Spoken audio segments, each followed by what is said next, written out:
तो आज हम पढ़ने वाले हैं कक्षा 12 का जो है। आज हम हिंदी पढ़ेंगे जिसमें 140 प्लस ऑब्जेक्टिव पढ़ेंगे। चलिए बिना देरी क्लास को स्टार्ट करते हैं। स्टार्ट करने से पहले क्या करिए, आप लोग शेयर कर दीजिए और लाइक कर दीजिए और सब्सक्राइब कर दीजिए। और हमारे इस पीडीएफ को लेने के लिए जो है हमारे इस नंबर पर मैसेज कर सकते हैं। जो नंबर क्या है तो 82943643 और 65 है। और हमारे व्हाट्सएप ग्रुप से जुड़ने के लिए जो है आपको डिस्क्रिप्शन में लिंक मिल जाएगा और टेलीग्राम का भी। चलिए, तो सबसे फर्स्ट ऑब्जेक्टिव में चलने से पहले आप लोग क्या कर दीजिए, शेयर कर दीजिए और जो नए बच्चे लोग सब्सक्राइब कर दीजिए। और फर्स्ट ऑब्जेक्टिव में क्या कह रहा है कि अर्धनारीश्वर पाठ के लेखक कौन है। अर्धनारीश्वर पाठ के लेखक कौन है, आप लोग कमेंट करके बताइएगा कि अर्धनारीश्वर पाठ के लेखक कौन है। अर्धनारीश्वर पाठ के लेखक नामवर सिंह है या रामधारी सिंह दिनकर है या हजारी प्रसाद द्विवेदी जी है या रामचंद्र शुक्ल जी है। तो आप लोग कमेंट करिए कौन सा ऑप्शन नंबर सी है, ऑप्शन नंबर ए है, बी या सी या डी।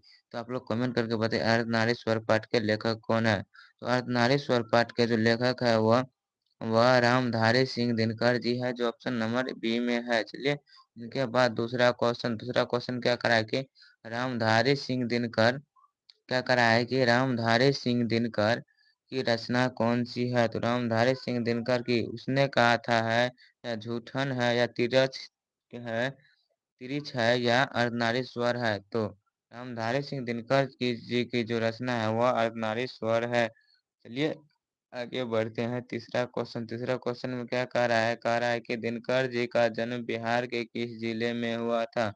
आप लोग कमेंट करके बताइए कि दिनकर जी का जन्म जो है बिहार के किस जिले में हुआ था। समस्तीपुर में हुआ था या बेगूसराय में हुआ था या पटना में हुआ था या भोजपुर में हुआ था। तो आप लोग कमेंट करके बताइए कि इनका जन्म कहाँ पर हुआ था। तो दिनकर जी का जो जन्म हुआ था वह कहाँ पर हुआ था, तो वह इनका जन्म बेगूसराय में हुआ था। चलिए आगे बढ़ते हैं।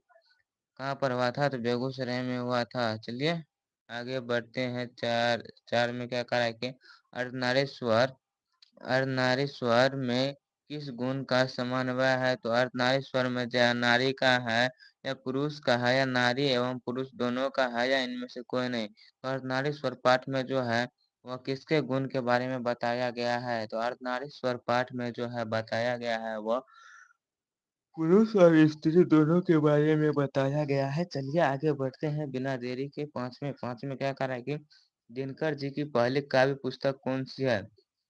कुरुक्षेत्र है। कुरुक्षेत्र में क्या हुआ था, तो महाभारत हुआ था। चलिए बताइए कुरुक्षेत्र है या इनका इनका हुंकार है या क्या करा है कि रसवंती है या प्राण भंग है। तो आप लोग कमेंट करके बताइए कि दिनकर जी का पहला काव्य कौन सा है। तो दिनकर जी का जो पहला काव्य है वह प्राण भंग है। चलिए आगे बढ़ते हैं। आगे छह में क्या करा है कि दिनकर जी की पहली पहली कविता किस पत्रिका में प्रकाशित हुआ था। तो दिनकर जी का जो किस पत्रिका में प्रकाशित हुआ था, छात्र सहोदर में या छात्र पत्रिका में या छात्र मित्र में या इनमें से कोई नहीं। तो आप लोग कमेंट करके बताइएगा कि दिनकर जी का जो है वह दिनकर जी का पहली कविता किस पत्रिका में प्रकाशित हुआ था। तो इनका जो पहली पत्रिका प्रकाशित हुआ था वह किसमें हुआ था, तो वह जो था छात्र सहोदर में हुआ था। किसमें, तो छात्र सहोदर में हुआ था, जो ऑप्शन नंबर ए में दिया हुआ है। चलिए आगे बढ़ते हैं। सात में क्या करा कि दिनकर जी की पहली कविता कब प्रकाशित हुई थी। तो दिनकर जी की पहली कविता वह कब प्रकाशित हुई थी, 1920 में, सॉरी 1920 में या 1925 में या 1930 में या 1935 में। तो दिनकर जी की जो पहली कविता प्रकाशित हुई थी वह 1925 में हुई थी। कब हुई थी, 1925 में इनकी कविता पहली प्रकाशित हुई थी। चलिए आगे बढ़ते हैं। आगे आठ में क्या करा कि दिनकर जी के अनुसार यदि पति विचार है तो पत्नी क्या है। तो पति विचार है, इनका मतलब क्या हुआ, ये आप लोग कमेंट करिए। पति विचार का मतलब आप लोग को बता चुके हैं क्या होता है। तो पति विचार है और पत्नी क्या है। तो पति विचार है तो पत्नी बुद्धि है या समझ है या भावना है या इनमें से कोई नहीं। तो दिनकर जी के अनुसार जो है पति विचार है तो पत्नी क्या है, पत्नी एक भावना है। क्या है, पत्नी एक भावना है। चलिए इनके बाद आगे बढ़ते हैं। नौ में क्या करा है कि बुद्ध और महावीर ने नारियों को कौन सा अधिकार दिया था? तो बुद्ध और महावीर जो था वह सॉरी बुद्ध और महावीर जो था नारी को वह कौन सा अधिकार दिया था? संन्यास लेने का या भिक्षुनी का या पति के त्याग का या इनमें से कोई नहीं? तो बुद्ध और महावीर ने जो नारी को अधिकार दिया था वह कौन सा अधिकार दिया था? तो उनको जो अधिकार दिया था वह भिक्षुनी का दिया था, जो ऑप्शन नंबर बी में दिया हुआ। चलिए आगे बढ़ते हैं। आगे आगे 10 में क्या करा है कि पुरुष पुरुष जब नारी के गुण गुण लेता है तो वह देवता बन जाता है, लेकिन स्त्री जब स्त्री किंतु नारी नारी जब नर गुण सीखता है तब वह राक्षस बन जाता है। यह कथन किसका है? तो ऐसा किसने कहा था कि जब पुरुष नारी का वेश लेता है तो वह देवता बन जाता है, लेकिन जब नारी पुरुष का वेश लेता है तो वह राक्षस बन जाता है। चलिए इसको हम समझाते हैं क्वेश्चन को। क्वेश्चन क्या करा? क्वेश्चन करा कि जब लड़का लड़की का वेश लेता है, क्या लड़का वो लड़का जो है लड़के का वेश लेता है तो वह क्या बन जाता है? देवता बन जाता है, लेकिन जब लड़की लड़का का वेश लेता है तो वह राक्षस बन जाता है। यह कथन किसका है? दिनकर जी का है या वह रविन्द्रनाथ टैगोर का है या प्रेमचंद्र जी का है या इनमें से कोई नहीं? तो आप लोग कमेंट करके बताइए किसका है कि लड़की जब लड़का बनेगा तो वह देव लड़की जब लड़का बनेगा तो राक्षस बनेगा, और लड़का जब लड़की बनेगा तो वह क्या बनेगा? तो देवता। ऐसा किसने कहा था या किसके कथन में है? तो ऐसा जो कहने वाला है वह प्रेमचंद्र जी है। कौन है? तो प्रेमचंद्र जी है। कौन है? तो प्रेमचंद्र जी है। चलिए आगे बढ़ते हैं। आगे 11 में क्या करा है? का अर्धनारीश्वर का किस विद्या से संबंध है? तो अर्धनारीश्वर का जो है किस विद्या से संबंध है? निबंध से है या कहानी से है या एकांकी से है या व्यंग्य से है? तो आप लोग कमेंट करके बताइए कि अर्धनारीश्वर किस विद्या से संबंध है। तो अर्धनारीश्वर जो है वह किससे संबंध है? तो वह एकांकी से है। किससे है? तो एकांकी से है। चलिए आगे बढ़ते हैं। आगे 12 में क्या करा कि किसने अपने जीवन के अंतिम दिनों में नारीत्व की साधना की थी? किसने की थी? गांधी जी ने या रविन्द्रनाथ टैगोर ने या दिनकर जी ने या उदय प्रकाश ने? तो किसने किया था? तो वह जो क्या था वह रविन्द्रनाथ टैगोर ने किया था। चलिए आगे बढ़ते हैं। 13 में क्या करा कि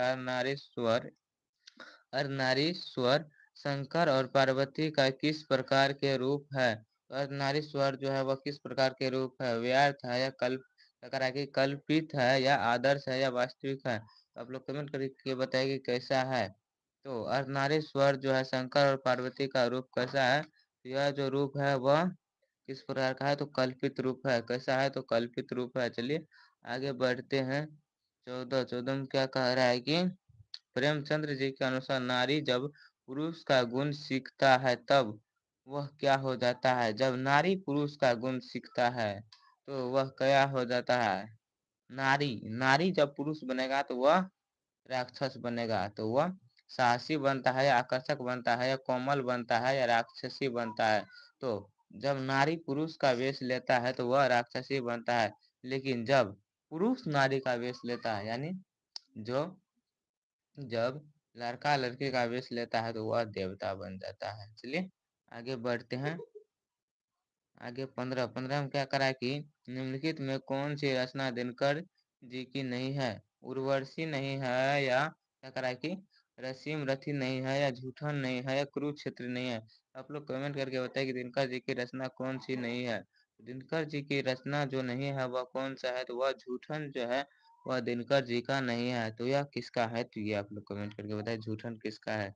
चलिए आगे बढ़ते हैं। आगे क्या कह रहा है कि 16 में निम्नलिखित में से कौन सी रचना दिनकर जी की है? तो दिनकर जी की कौन सी है? तो ऑप्शन नेम क्या करा कि सदियों सदियों का संताप है या क्या करा है कि पर पर परशुराम की प्रतीक्षा है या दरियाई घोड़ा है या क्या करा कि रसातल यात्रा है। तो आप लोग कमेंट करके बताइए कि कौन सी रचना है दिनकर जी का।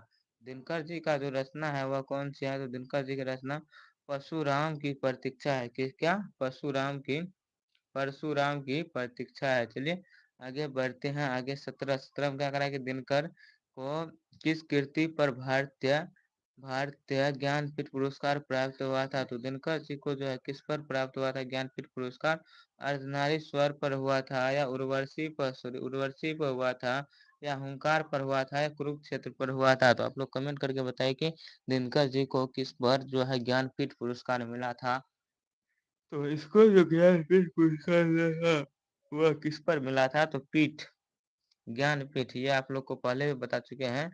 जहाँ पर पीठ का बात होगा वह कहाँ पर होगा? पीठ पर उड़ेगा। उर्वशी उर्वशी उर्वशी जो है वह ज्ञानपीठ पुरस्कार पर मिला था। इस पर क्या मिला? उर्वशी पर ज्ञानपीठ पुरस्कार मिला था दिनकर जी को। चलिए सॉरी, आगे बढ़ते हैं। 17 के बाद 18 में क्या कराएगी? युद्ध और शांति की समस्या पर लिखी गई काव्य कृति है। तो युद्ध और शांति पर जो लिखा गया है वह क्या है?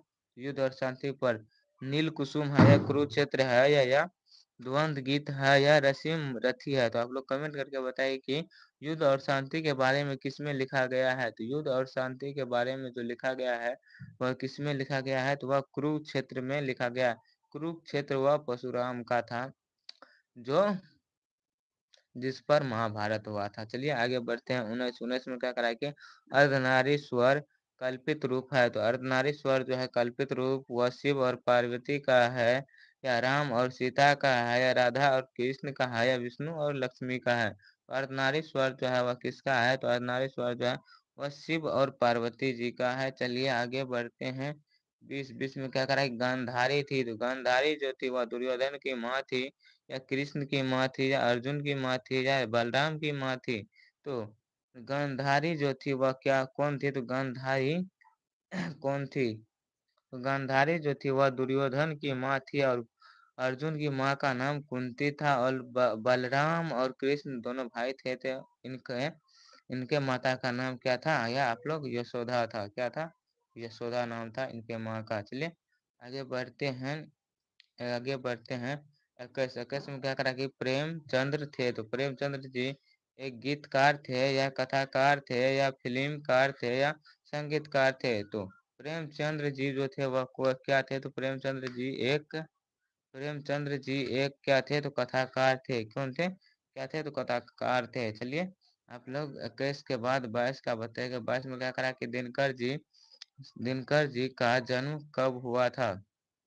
तो दिनकर जी का जो जन्म हुआ था वह 27 23 सितंबर 1908 को हुआ था, या 12 दिसंबर 1912 को हुआ था, या 28 सितंबर 1911 को हुआ था, या 25 सितंबर 1913 को हुआ था? दिनकर जी का जन्म कब हुआ था ये आप लोग कमेंट करके बताइएगा। तो दिनकर जी का जन्म 23 सितंबर 1908 को हुआ था। कब? 23 सितंबर या सितंबर उसे कहते हैं। 23 सितंबर 1908 को हुआ था, जो ऑप्शन नंबर ए में दिया हुआ। चलिए आगे बढ़ते हैं बिना देरी के। तो इस देश में क्या करा कि दिनकर किस युग के कवि है? तो दिनकर जी जो है वह भारतेंदु युग के हैं, या छायावादी युग के हैं, या क्या करा है कि छायावादोत्तर युग के हैं, या क्या करा है कि नव्य काव्य आंदोलन युग के हैं? तो आप लोग कमेंट करके बताइए कि दिनकर जी जो है वह किस युग के कवि है? तो दिनकर जी जो है वह किस युग के कवि है? तो वह जो है छायावादोत्तर युग का है। किस युग का? तो छायावादोत्तर युग का है, जो ऑप्शन नंबर सी में दिया है। छायावादी नहीं, छायावादोत्तर। छायावादोत्तर, जो ऑप्शन नंबर सी में दिया हुआ है। छायावादी नहीं, छायावादोत्तर। चलिए आगे बढ़ते हैं। 24 में क्या करा कि संस्कृति के 4 अध्याय किसकी कृति है? तो संस्कृति का 4 अध्याय जो है वह गुलाब दास का है, या हजारी प्रसाद द्विवेदी का है, या आचार्य सीताराम क्या करा कि चतुर्वेदी का है, या रामधारी सिंह दिनकर का है? तो संस्कृत के 4 अध्याय जो कीर्ति है वह किसकी कीर्ति है?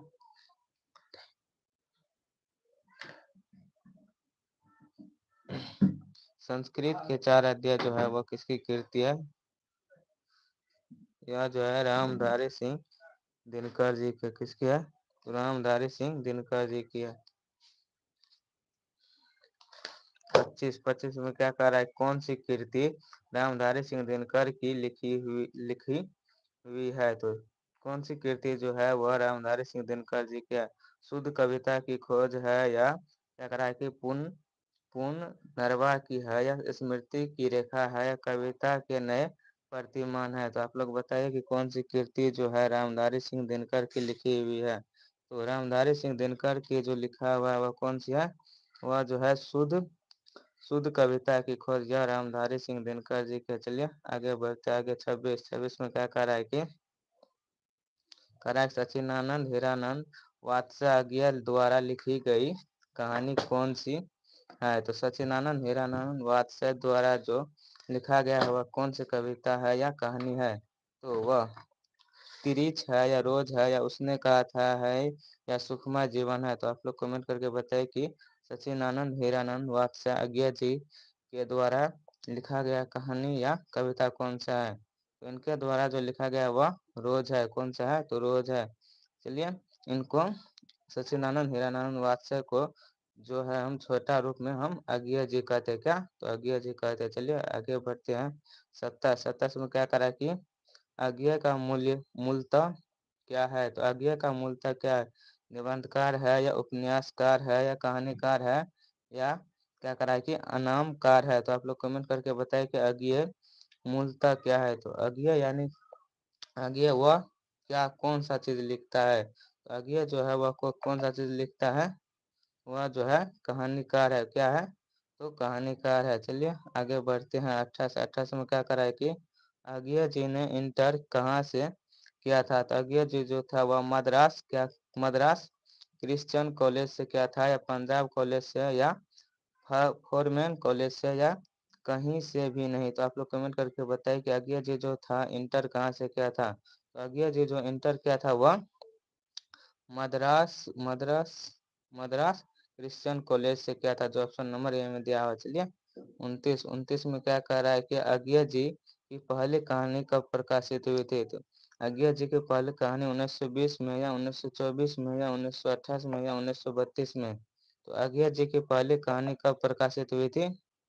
तो अज्ञेय जी की पहली कहानी जो प्रकाशित हुई थी वह 1924 में प्रकाशित हुई थी। चलिए 30 में क्या कह रहा है कि महेश्वर की पत्नी का नाम क्या है? तो महेश्वर की पत्नी का नाम मालती है, या क्या कह रहा है कि लालती है, या प्रभावती है, या कलावती है? तो महेश्वर के पत्नी का नाम क्या है? तो महेश्वर की पत्नी का जो नाम है वह नाम मालती है। क्या नाम है? तो मालती है। चलिए आगे बढ़ते हैं। आगे 31 में क्या करा है कि अज्ञेय जी की कौन सी कहानी गैंग्रीन शीर्षक नाम से प्रसिद्ध है? तो गैंग्रीन शीर्षक नाम से कौन सा कहानी प्रसिद्ध है?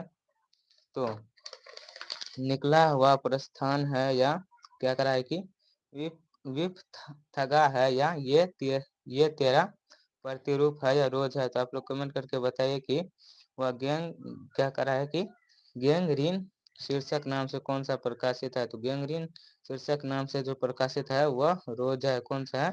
रोज है। चलिए आगे बढ़ते हैं। 32 में क्या करा है कि मालती से कितने वर्षों बाद मुलाकात हुई थी? तो मालती से जो है 2 वर्ष बाद, या 4 वर्ष बाद, या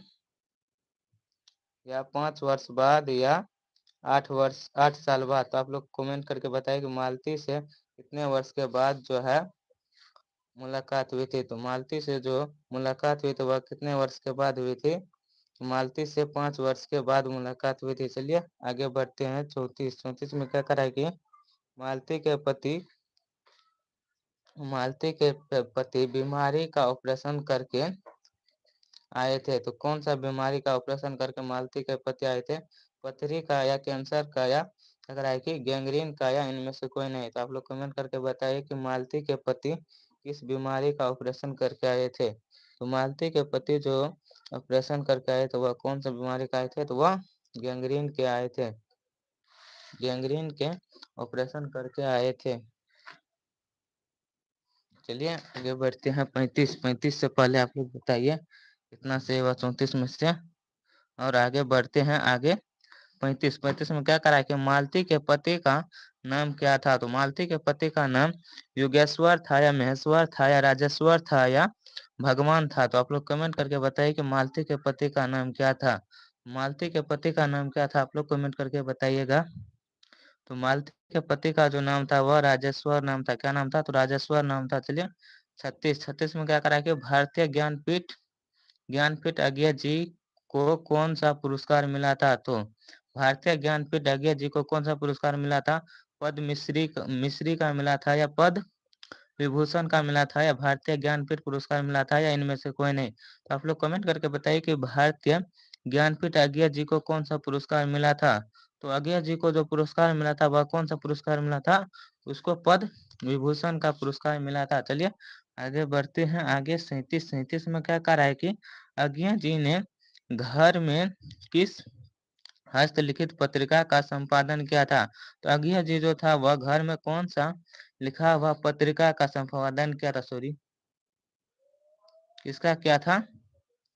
लोक बंधु का क्या था, या आनंद बंधु का क्या था, या देश बंधु का क्या था, या इनमें से कोई नहीं? तो आप लोग कमेंट करके बताइए कि यह किसका संपादन किया था अय्यर जी ने? तो अय्यर जी ने किसका संपादन किया था, या किस पत्रिका का संपादन किया था?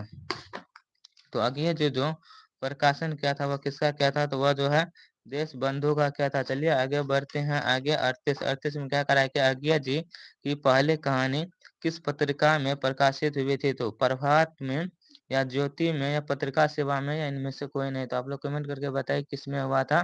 तो अय्यर जी का जो है पहली कहानी किस पत्रिका में प्रकाशित हुई थी? तो इसकी जो पहली कहानी प्रकाशित हुई थी वह प्रभात में हुई थी। चलिए आगे बढ़ते हैं। आगे 39 में क्या करा है कि महेश्वर कौन सा फल लेकर आया था? तो महेश्वर जो था आम लेकर आया था, या केला लेकर आया था, या सेब लेकर आया था, या संतरा लेकर आया था? तो महेश्वर जो लेकर आया था वह आम लेकर आया था। चलिए आगे बढ़ते हैं।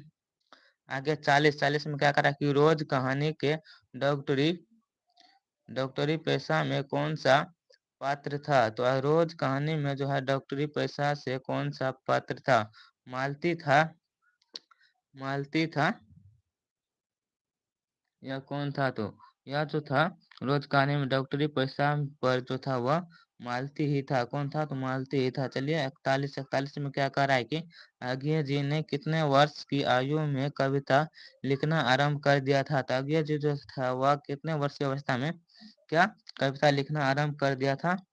10 साल में, या 12 साल में, या 15 साल में, या 20 साल में? कितने वर्ष की अवस्था में जो है वह क्या तो कविता लिखना आरंभ कर दिया था?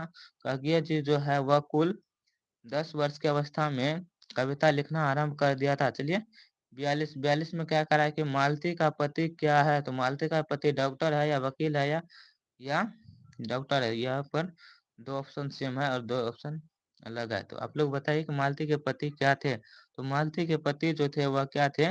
मालती के पति एक डॉक्टर थे, जो ऑप्शन ए और डी दोनों में दिया हुआ है। चलिए आगे बढ़ते हैं। आगे आगे 43 में क्या करा है कि तार तार सप्ताह के संपादक कौन है? तो तार सप्ताह के जो संपादक है वह विद्या निवास मिश्रा है, या धर्मवीर भारती है, या सचिनानंद हिरानंद वात्स्य जी है, या यहाँ पर विद्या सचिनानंद हिरानंद वात्स्य जी है? तो आप लोग कमेंट करके बताइए कि तार सप्तक के संपादक कौन है? तो तार सप्तक के जो संपादक है वह धर्मवीर भारती है। कौन है? तो धर्मवीर भारती है। चलिए आगे आगे 44 में क्या करा है कि आज्ञा किस किस वाद से संबंधित है? तो आज्ञा जो है वह छायावाद से है, या अर्थवाद से है, या रहस्यवाद से है, या आनंदवाद से है? तो आप लोग कमेंट करके बताइए कि आज्ञा किस वाद से संबंधित है? तो आज्ञा जी जो है वह किस वाद से संबंधित है? वह जो है रहस्यवाद से संबंधित है। चलिए आगे बढ़ते हैं। 45 में क्या कह रहा है कि इनमें से अज्ञेय नाटक कौन सा है? तो अज्ञेय नाटक जो है वह करबला है, या बकरी है, या उत्तर क्या करा है कि प्रिय नायिका है, या सिपाही की माँ है? तो आप लोग कमेंट करके बताइए कि अज्ञेय की नाटक कौन सा है? तो अज्ञेय जी का जो नाटक है वह सिपाही की माँ है। कौन सी? सॉरी, अज्ञेय का नाटक कौन सा है ये आप लोग को बताना है। या सिपाही की माँ है, या कौन है? ये आप लोग कमेंट करके बताइए। लगभग 90% चांस है कि सिपाही का माँ ही होगा। चलिए आगे बढ़ते हैं। 46 में क्या करा है कि गैंग्रीन किससे संबंधित है? पशु से, या देश से, या वनस्पति से, या बीमारी से? आप लोग कमेंट करके बताएं कि गैंग्रीन जो है वह किससे संबंधित है? तो गैंग्रीन जो संबंधित है वह देश से संबंधित है। चलिए आगे 47 में क्या करा है कि मालती महेश्वर महेश्वर की संत का क्या नाम है? तो मालती और महेश्वर के संत का नाम क्या है? टूटट है या टट्टी? क्या करा है कि टट्टी है या टट्टी है? क्या करा है? टट्टट है या डू डू है डू? क्या कहा है? डूडू है। तो आप लोग कमेंट करके बताइए क्या है नाम। तो इसका जो नाम है वह क्या नाम है? तो टट्टी नाम है। क्या है नाम है? टीटी, सॉरी टीटी नाम है, टट्टी नहीं टीटी नाम है, टीटी नाम है सॉरी, जो ऑप्शन नंबर बी में दिया हुआ। चलिए 48 में क्या करा है कि नदी के द्वीप किसकी रचना है? तो नदी के द्वीप जो है उदय प्रकाश की है या अज्ञे जी का है या मल मलयज की है या मणि मणि मणि धुरक की है। तो आप लोग कमेंट करके बताइए कि नदी के द्वीप किसकी रचना है? तो नदी के द्वीप जो रचना है वह किसकी रचना है? नदी के द्वीप जो है वह उदय प्रकाश जी की रचना है। चलिए आगे 49 में क्या करा कि अज्ञेय को ज्ञानपीठ पुरस्कार किस रचना पर प्राप्त हुआ था? तो अज्ञेय जी को जो है ज्ञानपीठ पुरस्कार वह किस पर प्राप्त हुआ था? कितने नवों में कितने बार पर हुआ था? या बाबर अहेरी पर हुआ था या आंगन के पार दीवार पर हुआ था या शेखरा एक जवानी इस पर हुआ था? तो आप लोग कमेंट करके बताइए कि इनको जो है ज्ञानपीठ पुरस्कार अज्ञेय जी को किस पर हुआ था? अज्ञेय जी को किस पर हुआ था? ये आप लोग को कमेंट करके बताना है। तो अज्ञेय जी को ज्ञानपीठ पुरस्कार जो मिला था वह किस पर मिला था? तो वह कितने नावों में कितने बार इस पर मिला था? और रामधारी सिंह दिनकर को, तो रामधारी सिंह दिनकर को उर्वशी पर मिला था। चलिए आगे 49 के बाद 50 में क्या करा है कि अज्ञेय का जन्म कब हुआ था? तो आप लोग कमेंट करके बताइए। उससे पहले आप लोग क्या कर दीजिए, जो नए बच्चे हैं वो लोग सब्सक्राइब कर दीजिए और हमारे साथ जुड़ने के लिए जो है हमारे व्हाट्सएप ग्रुप में जुड़ जाइए, जो आपको लिंक मिल जाएगा डिस्क्रिप्शन में, और टेलीग्राम का लिंक भी मिल जाएगा। और आप लोग को पीडीएफ लेना है तो हमारे डिस्क्रिप्शन में जो है नंबर दिया हुआ है, आप लोग उस पर मैसेज करिएगा। और ये बताइए कि अज्ञेय जी का जन्म कब हुआ था? 7 मार्च 1911 को या 18 मार्च 1912 को या 23 अप्रैल 1911 को या 25 मई 1913 को? तो आप लोग कमेंट करके बताइए कि अज्ञेय जी का जन्म कब हुआ था। तो अज्ञेय जी का जो जन्म हुआ था वह कब जन्म हुआ था इसका, ये आप लोग को कमेंट करके बताना है। तो अज्ञेय जी का जन्म जो हुआ था वह 18 मार्च 1912 को हुआ था। कब? 18 मार्च 1912 को हुआ था। चलिए आगे बढ़ते हैं। आगे 51 में क्या करा किया? अज्ञेय के पिता का नाम था। तो अज्ञेय के पिता का नाम जो था वह दयानंद शास्त्री था या डॉक्टर हरिनंद शास्त्री था या डॉक्टर अभी क्या करा कि अभी या नंद शास्त्री था या डॉक्टर अच्युतानंद शास्त्री था? तो आप लोग कमेंट करके बताइए कि अज्ञेय जी का पिता का नाम क्या था। तो अज्ञेय जी के पिताजी का नाम जो था वह नाम क्या था? तो अज्ञेय के पिताजी का जो नाम था, इनका नाम क्या था? इनका नाम था डॉक्टर अभियानंद शास्त्री नाम था। चलिए आगे आगे क्या करा है? 52 में क्या करा है कि अज्ञेय की पुस्तक कौन सी है? तो अज्ञेय की पुस्तक जो है मिट्टी की और है या मृत मुस्कुराहट है या हरी घास पर क्षण भर है या ओ सादा नीरा है? तो आप लोग कमेंट करके बताइए कि अज्ञेय की पुस्तक कौन सी है। तो अज्ञेय जी की जो पुस्तक है वह कौन सी पुस्तक है? तो अज्ञेय जी की पुस्तक जो है वो ओ सादा नीरा है। कौन सा है? तो ओ सादा नीरा है। चलिए आगे 52 के बाद 53 में क्या करा है कि अज्ञेय की रचना कौन सी है? तो अज्ञेय जी की, तो आप लोग कमेंट करके बताइए कि अपना अपना अपना अजनबी है, अजनबी है या भागन दूत है या एक बूंद क्या करा है कि सासा उछाला है या तिरिच है? तो आप लोग कमेंट करके बताइए अज्ञेय की रचना कौन सी है। तो अज्ञेय जी की जो रचना है वह कौन सी रचना है, ये आप लोग कमेंट करके बताइएगा। तो अज्ञेय की जो रचना है वह क्या है? तो भगन दूत है। कौन सा है? तो भगन दूत है, जो ऑप्शन नंबर बी में दिया हुआ है। चलिए इनके बाद 54 में क्या करा है कि रोज कहानी के अभिनेता कौन है? तो आप लोग कमेंट करके बताइए कि रोज कहानी के अभिनेता कौन है। क्या करा है कि मधु मालती है या मालती है या मालविका है या माधवी है? तो आप लोग कमेंट करके बताइए कि रोज कहानी के अभिनेता कौन है।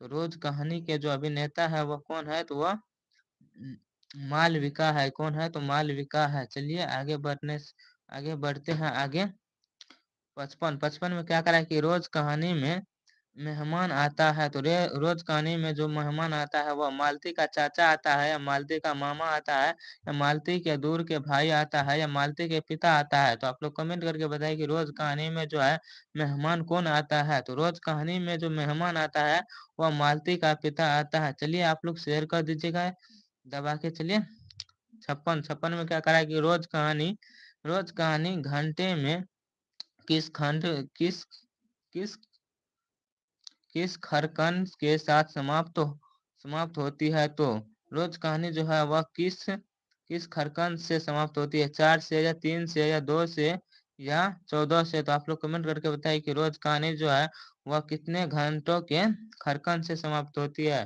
तो रोज कहानी जो है वह कुल कुल जो है वह 4 घंटों के खरकन से समाप्त होता है। चलिए इनके बाद 57 में क्या करा कि अज्ञेय अज्ञेय किसकी कीर्ति कीर्ति नहीं है। तो अज्ञेय की जो है वह कौन सी कीर्ति नहीं है। तो आप लोग कमेंट करके बताइए।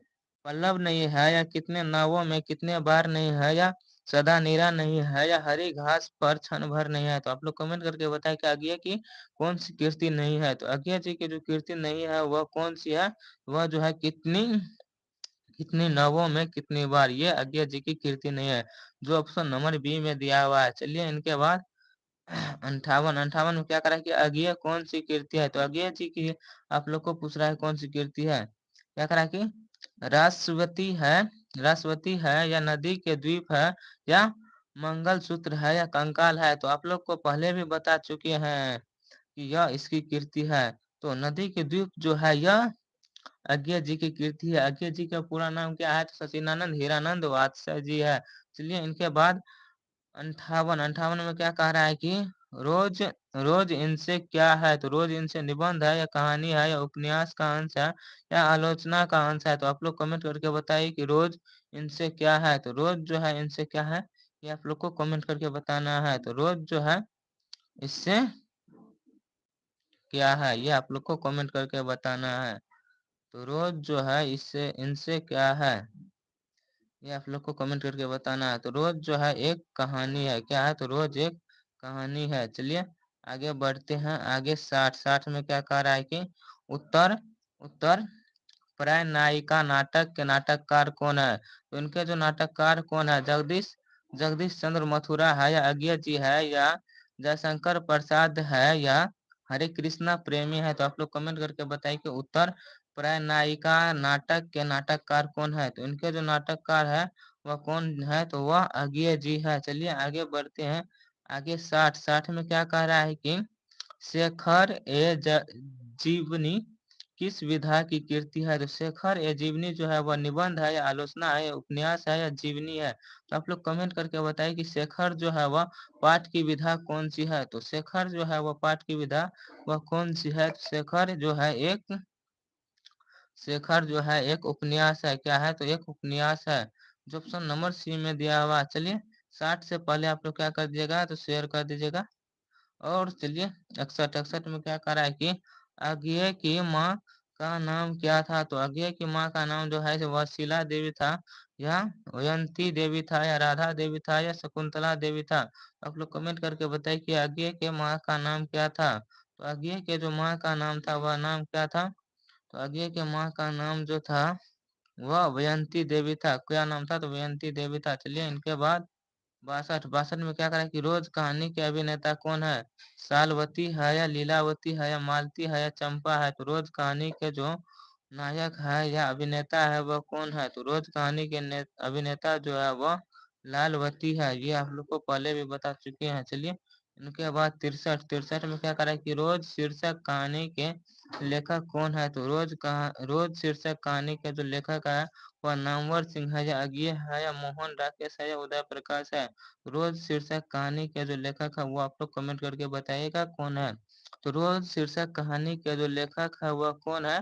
रोज शीर्षक कहानी के जो लेखक है वह कौन है, तो वह जो है वह मोहन राकेश है। चलिए इनके बाद 64 में क्या करा है कि एक लेख और एक पत्र किसकी रचना है। तो एक लेख और एक पत्र वह नामवर सिंह की है या मोहन राकेश की है या भगत सिंह की है या रामधारी सिंह दिनकर की है? तो आप लोग कमेंट करके बताइए कि एक लेख और एक पत्र किसकी रचना है। एक लेख और एक पत्र किसकी रचना है, ये आप लोग को कमेंट करके बताना है 64 का। एक लेख और एक पत्र जो रचना है वह मोहन राकेश की रचना है। किसकी रचना है? तो मोहन राकेश जी की रचना है। चलिए आगे बढ़ते हैं 65। 65 में क्या करा है कि भगत सिंह के पिता सरदार किशन सिंह तथा चाचा अजित सिंह किसके सहयोगी थे? तो ये जो थे किसके सहयोगी थे? बाल गंगाधर तिलक के या लाला लाजपत राय के या विपिन चंद्र पाल के या इनमें से कोई नहीं।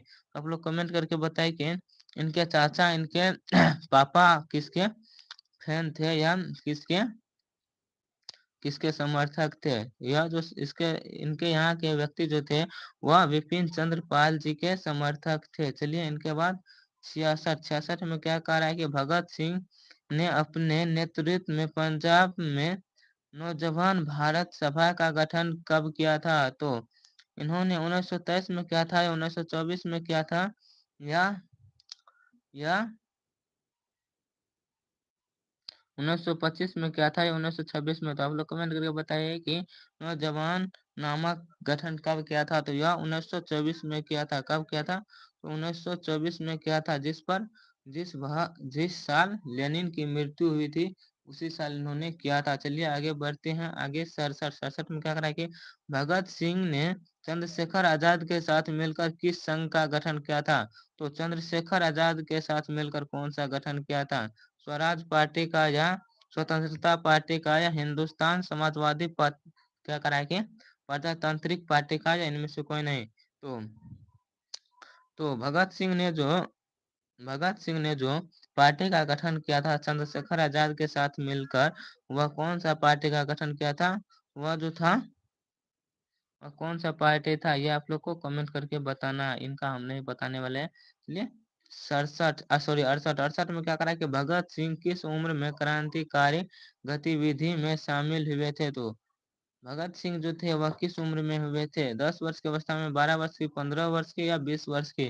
तो भगत सिंह जो थे वह क्रांतिकारी कब कितने वर्ष की अवस्था में बने थे? तो यह जो थे वह 15 वर्ष की अवस्था में क्रांतिकारी बन चुके थे भगत सिंह। चलिए इनके बाद 69 में क्या करा कि भगत सिंह को कांग्रेस कांग्रेस तथा महात्मा गांधी से मोह भंग कब हुआ था? तो वह इनको जो है कांग्रेस और महात्मा गांधी से मोह भंग कब हुआ था? 1920 में या 1921 में या 22 में या 23 में? तो आप लोग कमेंट करके बताइए कि इनको जो है मोह भंग कब हुआ था भगत सिंह को। किससे? तो कांग्रेस से और महात्मा गांधी से। कब मोह भंग हुआ था? तो इनका जो मोह भंग हुआ था वह कब हुआ था? तो 1921 में इनका मोह भंग हो गया था और 1922 में चौरी चौरा कांड हुआ था। चलिए इनके बाद 70 में क्या करें? 1914 ईस्वी में भगत सिंह किस पार्टी के और आकर्षित हुए थे? तो 1914 में जो है भगत सिंह वो किस पार्टी के हुए थे? नेशनल पार्टी के, राष्ट्रवादी पार्टी के या स्वतंत्रता पार्टी के या गद्दार पार्टी के? तो आप लोग कमेंट करके बताइए कि भगत सिंह जो थे वह किस पार्टी के आकर्षित हुए थे या किस पार्टी के और आकर्षित हुए थे? तो भगत सिंह जो आकर्षित हुए थे वह किस पार्टी के और आकर्षित हुए थे? तो भगत सिंह जो थे वह राष्ट्रवादी पार्टी के और आकर्षित हुए थे। चलिए इनके बाद यह बताइए कि गदर पार्टी की स्थापना कब हुई थी? अ, तो गदर पार्टी का स्थापना 1913 में लाला हरदयाल द्वारा किया गया था। इनके बाद ये तीनों का नेशनल पार्टी की स्थापना कब हुई थी और राष्ट्रवादी पार्टी की स्थापना कब हुई थी और स्वतंत्रता पार्टी की स्थापना कब हुई थी, ये आप लोग को बताना है। चलिए 71 से पहले आप लोग बताइए कितना सही हुआ और कितना गलत हुआ। और 71 में क्या करा कि चोरी चोरा कांड कब हुआ था? तो चोरी चोरा कांड जो था वो 1920 में या 1921 में या 1922 में या 1924 में? तो चोरी चोरा कांड जो हुआ था वह कब हुआ था? तो चोरी चोरा कांड आप लोग को पता है कि पुलिस वालों को क्या किया था? पूरा थाने को जला दिया था। कब जलाया था ये आप लोग को बताना है। तो चोरी चोरा कांड जो हुआ था वह कब हुआ था ये आप लोग को कमेंट करके बताना है। कब हुआ था? चलिए इनके बाद ये आप लोग बता दीजिएगा यो, क्योंकि हिस्ट्री में पढ़े थे 10th में भी। चलिए इसके बाद 72 में क्या करा है? कौन सी निबंध भगत सिंह का लिखा हुआ है? तो कौन सा निबंध है? बम का दर्शन है या युवक है परिवेश है, या विद्यार्थी और राजनीति है? तो आप लोग कमेंट करके बताइए कि कौन सा लिखा, सॉरी भगत सिंह का लिखा नहीं है, यहाँ पर हम पढ़ते लिखा है। आप लोग कमेंट करके बताइए कौन सा है। तो वह जो है परिवेश जो है वह भगत सिंह के द्वारा जो है लिखा नहीं गया है। चलिए इनके बाद 73 में क्या करा कि भगत सिंह गणेश शंकर विद्यार्थी द्वारा निकाली जाने वाली किस पत्रिका से जुड़े थे? तो यह जो थे भगत सिंह और गणेश शंकर, वह किस पत्रिका से जुड़े थे?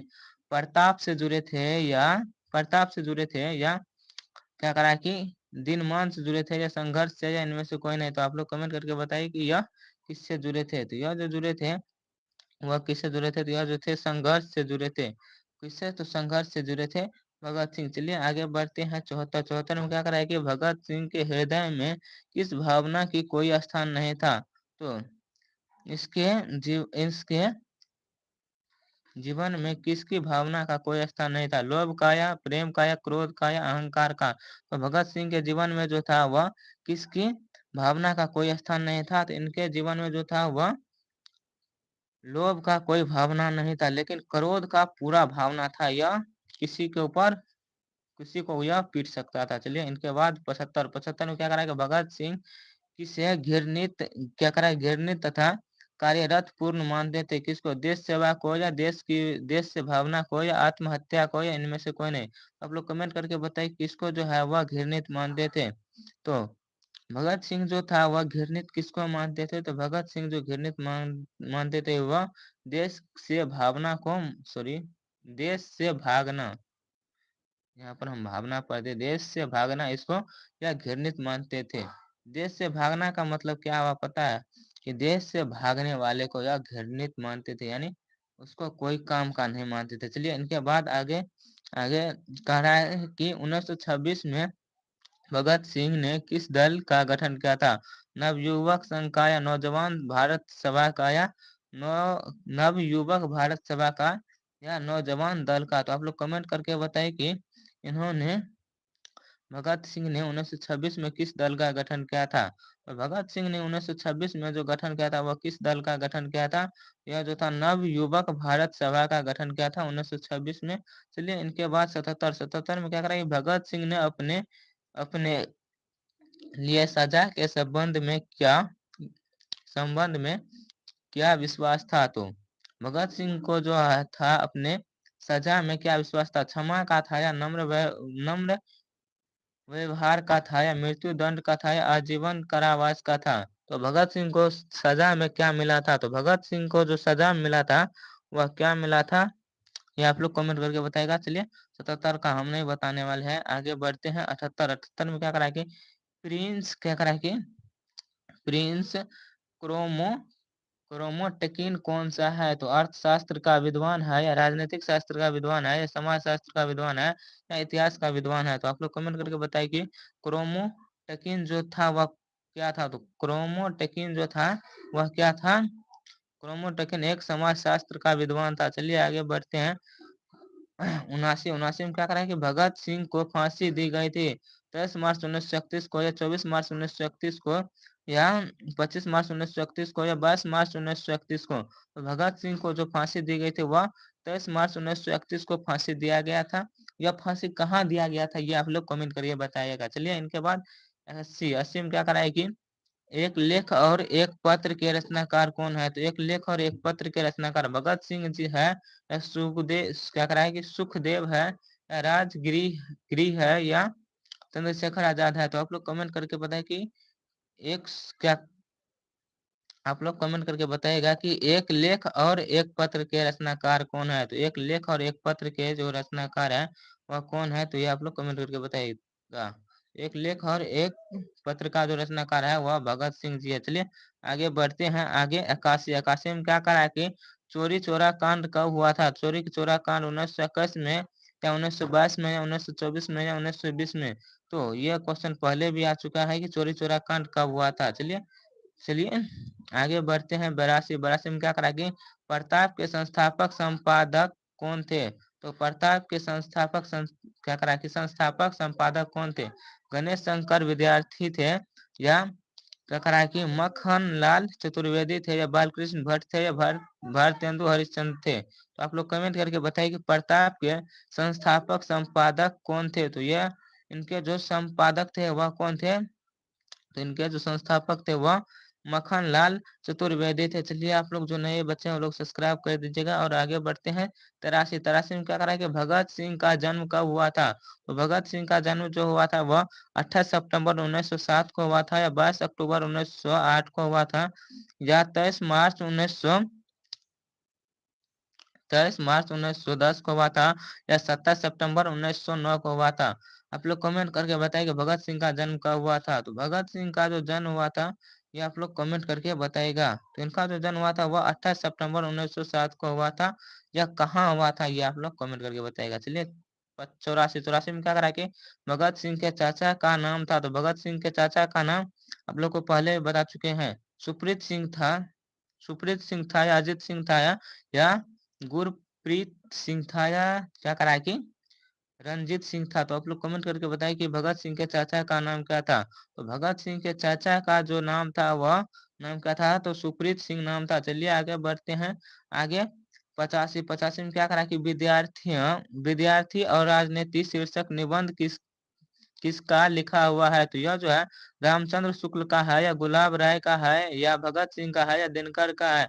तो विद्यार्थी और राजनीति शीर्षक निबंध जो है वह किसके द्वारा लिखा गया है। यह जो लिखा गया है वह गुलाब राय के द्वारा लिखा गया है। किनके द्वारा, तो गुलाब राय के द्वारा लिखा गया है। चलिए आगे बढ़ते हैं।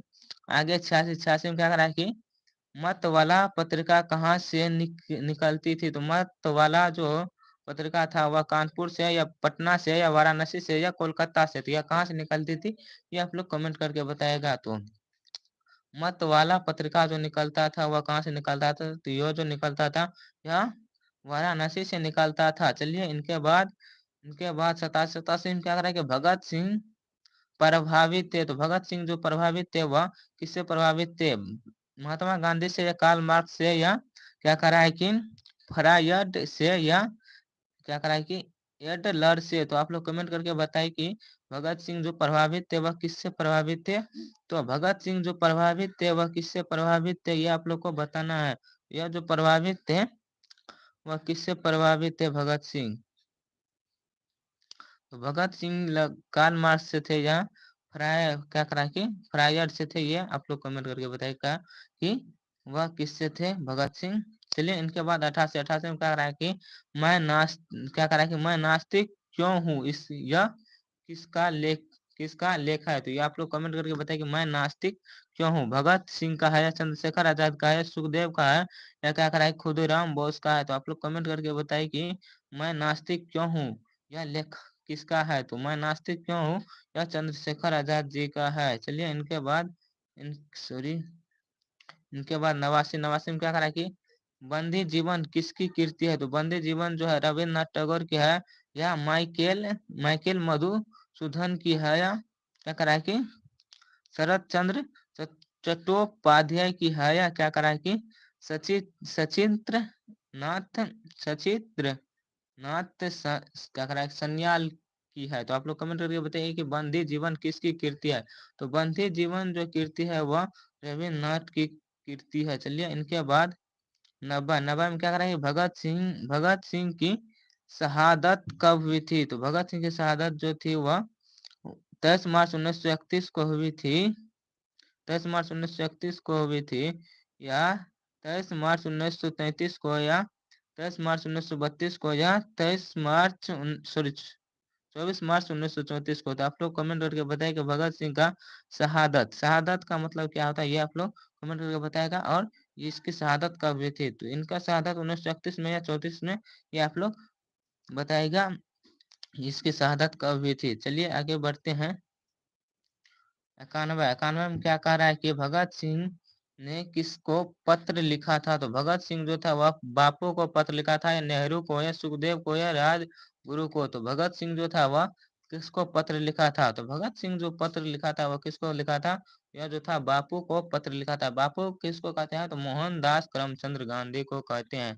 चलिए इनके बाद 90 का आप लोग कमेंट करके बताएगा। चलिए इनके बाद 92 92 में क्या करा कि कुलबीर सिंह और क्या करा कि कुलतार सिंह भगत सिंह के कौन थे? तो कुलबीर सिंह और क्या करा कि कुलतार सिंह कौन थे भगत सिंह के? चाचा थे, मामा थे, भाई थे या भतीजा थे? तो कुलबीर सिंह और कौन? तो कुलतार सिंह कौन थे भगत सिंह के? ये दोनों जो थे भगत सिंह के वह भाई थे। कौन थे? तो भाई थे। चलिए आगे बढ़ते हैं। आगे 93 में क्या कहा है? गणेश शंकर विद्यार्थी किस पत्र के संपादक थे? तो गणेश शंकर विद्यार्थी जो थे वह मर्यादा के थे या ब्राह्मण के थे या कर्मवीर के थे या प्रताप के थे? तो आप लोग कमेंट करके बताइए गणेश शंकर विद्यार्थी किस पत्र के संपादक थे? सॉरी संपादन करते थे। यह जो संपादन करते थे किस पत्र का संपादन करते थे? कौन? तो गणेश शंकर विद्यार्थी किस पत्र का संपादन करते थे यह आप लोग को बताना है। तो यह जो करते थे यह कर्मवीर के करते थे। कर्मवीर के क्या करते थे? संपादन करते थे। चलिए 94 में क्या करा कि भगत सिंह ने अपने मित्रों के साथ केंद्रीय असेंबली में बम कब फेंका था? तो बम जो था यह कब फेंका था? तो वह 10 अप्रैल 1929 को या 8 अप्रैल 1929 को या 16 अप्रैल 1929 को या 18 अप्रैल 1930 को? तो आप लोग कमेंट करके बताइए कि यह बम कब फेंका था। तो इन्होंने जो बम फेंका था वह 1930 या 29। तो इन्होंने बम जो फेंका था या 1930 में फेंका था। कब? तो 18 अप्रैल 1930 को बम फेंका था। और इसको फांसी कब मिला था? तो 1931 में यह फांसी पर चढ़ गए थे। चलिए इनके बाद 95 से पहले आप लोग क्या कर दीजिए? तो जो नए बच्चे हैं वो लोग सब्सक्राइब कर दीजिए और आगे बढ़ते हैं 95 के बाद। सॉरी 95 में क्या करा कि 95 में क्या करा है कि निम्नलिखित में कौन सी रचना जगदीश चंद्र मथुर की है? तो जगदीश चंद्र मथुर की कौन सी रचना है? सिपाही की माँ है या झूठन है या क्या करा है कि सादा नीरा है या तिरछ क्या करा है कि तिरछ है? तो आप लोग कमेंट करके बताइए कि जगदीश चंद्र मथुरा की कौन सी रचना है? तो जगदीश चंद्र मथुरा की जो रचना है वह कौन सी रचना है? तो इनकी जो रचना है वह झूठन है। क्या आता है? तो झूठन है। चलिए आगे बढ़ते हैं। आगे 96 में क्या करा है कि ओ सादा नीरा शीर्षक पाठ किस विद्या के अंतर्गत आते हैं? निबंध के अंतर्गत आते हैं या कहानी के अंतर्गत या कविता के या नाटक के? तो किसके अंतर्गत आते हैं ये आप लोग को कमेंट करके बताना है। तो ओ सादा नीरा शीर्षक पाठ जो है वह किसके अंतर्गत आते हैं? यह जो आते हैं यह कविता के अंतर्गत आते हैं। चलिए आगे बढ़ते हैं। 97 में क्या करा है कि जगदीश चंद्र मथुर मूलतः थे। तो जगदीश चंद्र मथुर जो थे वह निबंधकार थे या कहानीकार थे या नाटककार थे या क्या करा है कि उपन्यासकार थे? तो आप लोग कमेंट करके बताइए कि जगदीश चंद्र मथुर मूलतः क्या थे? तो जगदीश चंद्र मथुर जो थे वह मूलतः क्या थे? तो जगदीश चंद्र मथुर जो थे वह एक निबंधकार थे। चलिए आप लोग क्या करिए तो 150 पुराइए सब्सक्राइबर। चलिए आगे बढ़ते हैं। आगे क्या कर रहा है कि 98 में क्या कर रहा है कि ओ सादा नीरा निबंध बिहार के किस क्षेत्र के संस्कृति पर लिखी गई है? तो वह सारण पर लिखी गई है या क्या कर रहा है कि तिरहुत पर लिखी गई है या मिथिला पर लिखी गई है, चंपारण पर लिखी गई है? तो आप लोग कमेंट करके बताइए कि ओ सादा नीरा निबंध बिहार के किस क्षेत्र की संस्कृति पर लिखी गई है? तो यह जो लिखी गई है किस पर लिखी गई है? तो यह जो लिखी गई है वह मिथिला पर लिखी गई है। क्या? तो ओ सादा नीरा निबंध यह लिखी गई है मिथिला पर। चलिए इनके बाद 99 क्या करा है? चंपारण क्षेत्र में बाढ़ की मुख्यतः कारण क्या है? तो चंपारण क्षेत्र में जो है जंगलों का काटना है या नदियों का अधिकतर क्या करा है कि अधिकता है या नदियों की तीव्र धार है या इनमें से कोई नहीं? तो आप लोग कमेंट करके बताएं कि चंपारण में जो है बाढ़ का मुख्य कारण क्या है? चंपारण में जो है बाढ़ का मुख्य कारण क्या है? उनका जो मुख्य कारण क्या है चंपारण में?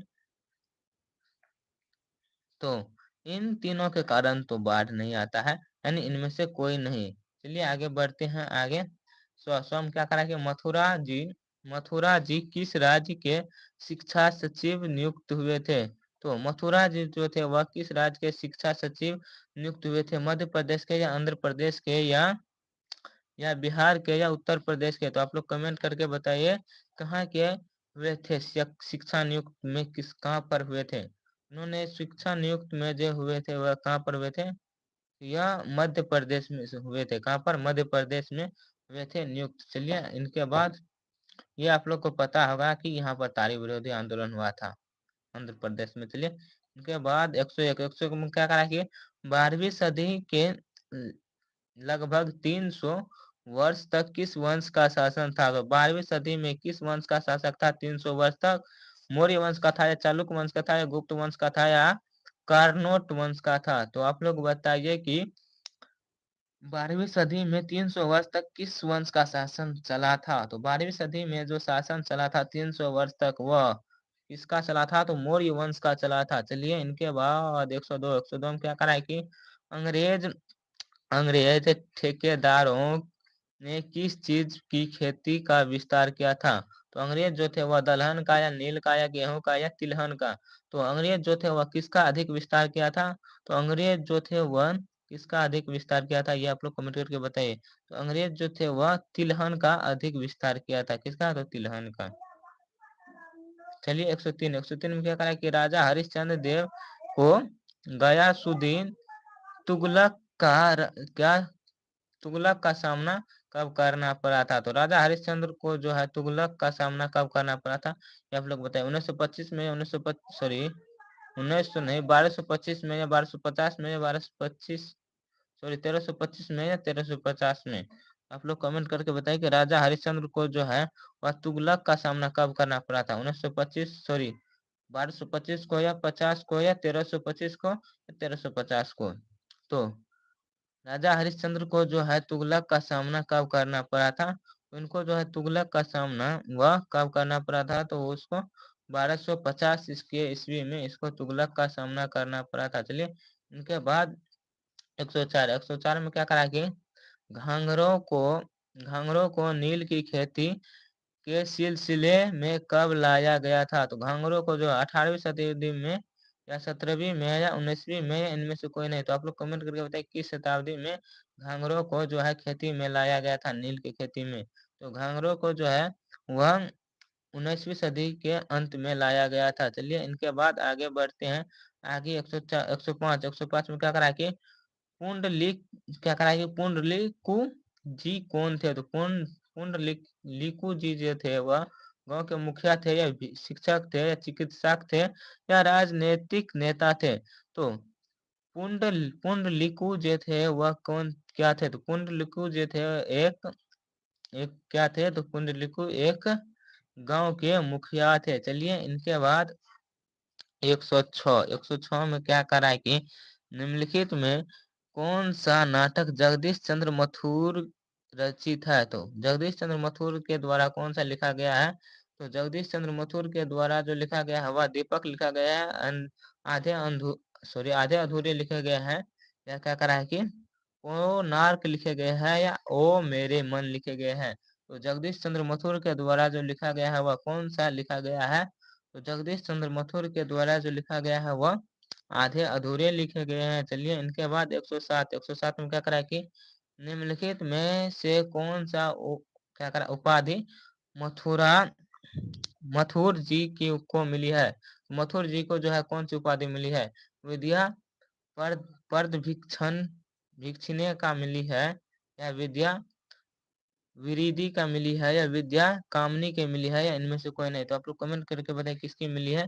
तो इनको जो मिली है वह किसकी मिली है? तो विद्या कामनी की मिली है। चलिए इनके बाद 108, 108 में क्या करा कि मत मथुर मथुर भीथी भीथीराव पहुंचने पर कौन मिले थे? तो गांधी जी मिले थे, या क्या करा है कि गोखले जी मिले थे, या क्या पुंडलिक जी मिले थे, या इनमें से कोई नहीं? तो मथुर मथुर भीति भीतिर क्या करा भीत भीति ही हर सॉरी भीति हरवा पहुंचने के बाद इनको क्या कौन मिले थे? तो भीति हरवा पहुंचने के बाद जो इनको मिले थे वह कौन मिले थे? तो गोखले जो मिले थे, गोखले जो मिले थे। चलिए इनके बाद 109, 109 में क्या करा कि पुंडलिक ने निर्भयता किससे सीखी थी? गोखले से सीखी थी, या गांधी से सीखी थी, या क्या करा कि कृपलानी से सीखी थी, या इनमें से कोई नहीं? तो पुंडलिक जो था वह निर्भीकता किससे सीखी थी? तो यह जो सीखी थी वह किससे सीखी थी? वह कृपा लानी जी से सीखी थी। चलिए इनके बाद 110, 110 में क्या करा है कि 110 में कह रहा है कि क- कनाट वंश के राजा हरिश्चंद्र को किसका मुकाबला करना पड़ा था? तो इनको जो है कनाट वंश के राजा हरिश्चंद्र को किसका मुकाबला करना पड़ा था? गयासुद्दीन दिन तगलुक का, या नादिर शाह का, या अलाउद्दीन क्या कहा, खिलजी का, या कुतुब उद्दीन ऐबक का? तो आप लोग कमेंट करके बताइए कि हरिश्चंद्र को जो था वह किसका मुकाबला कराना पड़ा था? तो हरिश्चंद्र जी को जो था वह नादिर शाह का मुकाबला करना पड़ा था। चलिए इनके बाद 111 में क्या करा है कि क्या करा है कि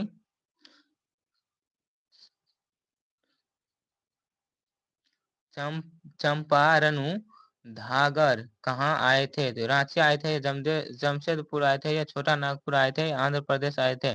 तो चंपारनु घाघर जो थे वह कहाँ पर आए थे? तो यह जो आए थे, यह कहाँ पर आए थे? तो यह जो आए थे वह रांची आए थे। चलिए इनके बाद 112 में क्या कर रहा है कि गांधी चंपारण में कब आए थे? तो गांधी जो चंपारण आए थे वह अप्रैल 1918 को, या अप्रैल 1920 को, या 20 जून 1917 को, या अप्रैल 1917 को?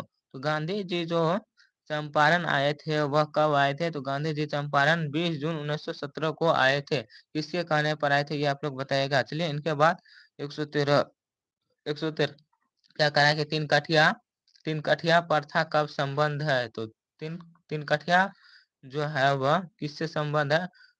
ईख से संबंध है, या तंबाकू से, या मसाला से, या नील से? तो तीन कठिया प्रणाली जो है वह नील से संबंधित है। किससे संबंधित है? तो नील से संबंधित है। क्यों नील से कैसे संबंधित है? तो नील जो चंपारण के किसान थे इसको 20 कट्ठा यानी 1 बीघा में जो है इनको 3 कट्ठा में नील उगाना पड़ेगा। यही 3 कठिया प्रणाली था, यानी 1 बीघा में 3 कट्ठा नील। चलिए इनके बाद कह रहा है कि पडाई नदी क्या पंडाई नदी कहाँ तक जाती है? तो पंडाई नदी जो है वह कहाँ तक जाती है? भिखना थोड़ी जाती है, या बगहा जाती है, या रामनगर जाती है, या भीति रवा जाती है? तो आप लोग कमेंट करके बताइए कहाँ पर जाती है। तो यह नदी जो जाती है यह कहाँ पर जाती है?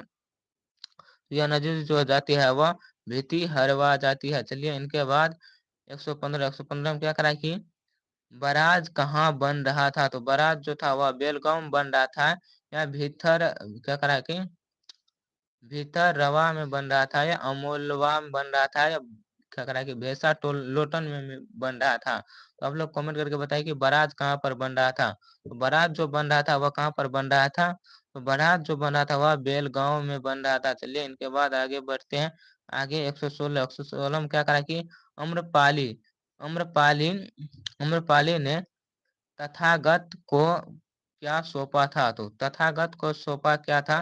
तो आप लोग कमेंट करके बताइए क्या सौंपा था। तो तथागत को जो सौंपा था या वह क्या सौंपा था? तो अपना भवन सौंपा था। तथागत को क्या सौंपा था? तो अपना भवन सौंपा था। किसने अपना भवन सौंपा था? तो आम्रपाली ने अपना भवन सौंपा था तथागत को। चलिए इनके बाद 117 में क्या करा कि मठ के महंत ने गांधी जी को कहाँ शरण दी थी? तो मठ के महंत जो थे वह गांधी जी को कहाँ पर शरण दिए थे, यानी कहाँ पर रहने के लिए दिए थे? एक जामुन के पेड़ के नीचे, या अपने मठ में, या अपने झोपड़ी में, या एक मयूर के पेड़ के नीचे? तो आप लोग कमेंट करके बताइए कि जो महंत जी गांधी जी को कहाँ पर शरण दिए थे? तो गांधी जी को जो शरण दिए थे यह कहाँ पर शरण दिए थे? यह जो थे अपने मठ में दिए थे। चलिए इनके बाद 118 में क्या करा कि जगदीश चंद्र माथर का जन्म हुआ था। तो जगदीश चंद्र माथर का जन्म 16 जुलाई 1917 को, या 16 जुलाई 1918 को, या 17 अगस्त 1917 को, या 20 सितंबर 1917 को? तो आप लोग कमेंट करके बताइए कि यह थोड़ा क्वेश्चन हिलाने वाला है। क्यों हिलाने वाला है? क्योंकि इसमें साहिब सभी जगह जुलाई, 2 जगह जुलाई और 1 जगह अगस्त दिया हुआ है, और सब में कहा क्या है? तो 1917 1917 1917 है। इसीलिए जो है यह थोड़ा हिलाने वाला क्वेश्चन है। तो आप लोग के लिए ज्यादा हार्ड नहीं है। तो आप लोग बताएं कि जगदीश चंद्र माथर का जन्म कब हुआ था? तो जगदीश चंद्र माथर का जो जन्म हुआ था वह 20 सितंबर 1917 को जन्म हुआ था। इसी दिन इसी दिन वह गांधी जी आए थे, सॉरी इसी दिन नहीं आए थे, 1917 में आए थे गांधी जी चंपारण।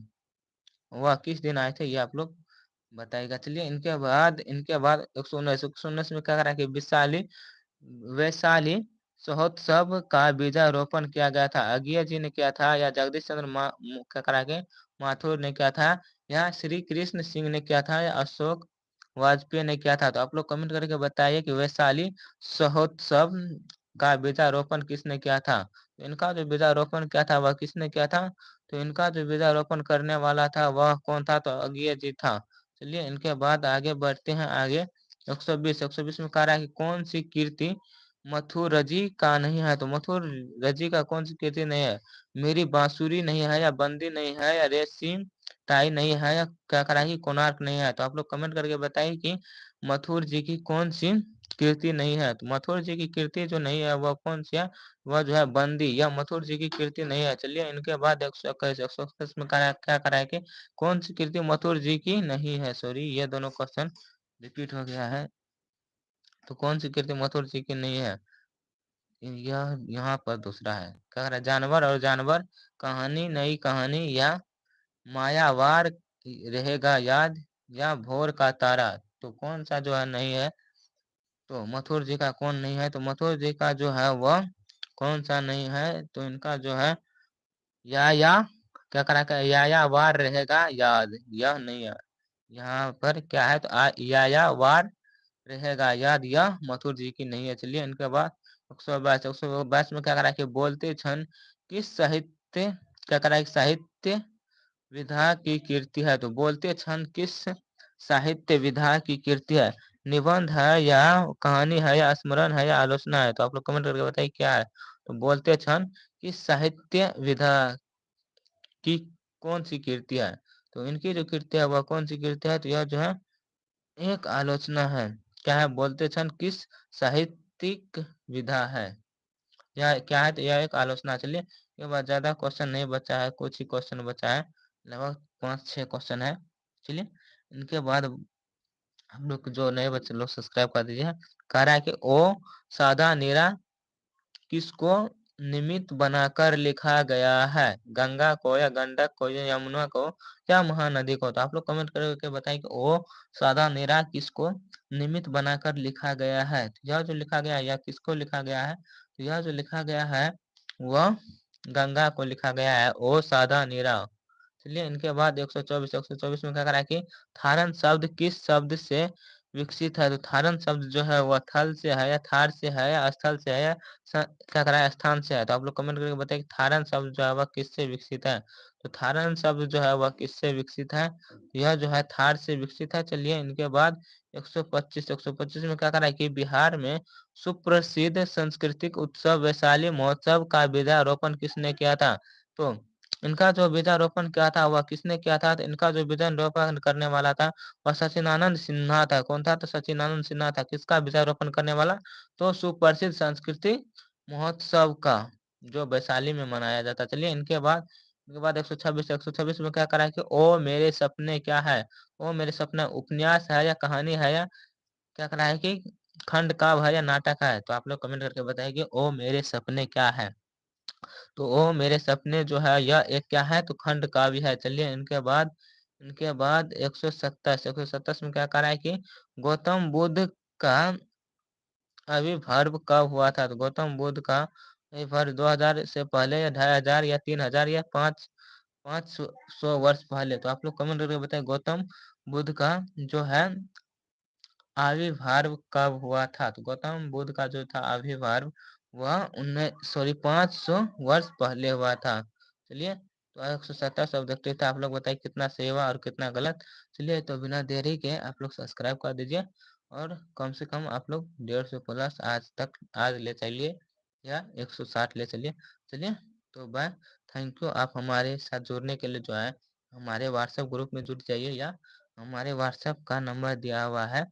तो आप लोग को डिस्क्रिप्शन में मिल जाएगा व्हाट्सएप और टेलीग्राम का लिंक। चलिए तो bye. Thank you. I miss you. Good night. अब हम 10th वाले को पढ़ाएंगे थोड़ा सा ऑब्जेक्टिव। चलिए बाय।